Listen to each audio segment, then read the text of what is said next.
हे 4 मुद्दे दुर्योधनाला दुर्योधन बनवतात. सगळ्यात पहिला भाग म्हणजे न्यूनगंड.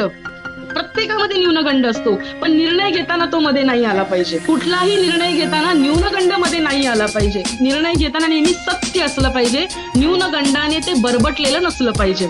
पहिला मुद्दा न्यूनगंड. दुसरा मुद्दा काय, प्रत्येक निर्णय घेत असताना दुर्योधनाचा मध्ये येतोय जळफळाट, पांडवांबद्दलचा जळफळाट मध्ये येतोय. तिसरा मुद्दा गुरु. गुरु म्हणजे कोण, जो आपल्याला मार्गदर्शन करतोय त्याला नेमकं ओळखता आलं पाहिजे, गुरुला नेमकं ओळखता आलं पाहिजे. आणि चौथा मुद्दा त्याच्या समोर सरेंडर होणं म्हणजे काय, आपल्यामध्ये जो भाग नको आहे, तो जे मार्गदर्शन करतोय ते भले आपल्या अहंकाराला दुखावणारं असेल, आपला स्वार्थ पूर्ण करणारं नसेल, तरी सुद्धा आपण ठरवलं पाहिजे की कोणाचं ऐकायचं आहे आणि कोणाचं नाहीये.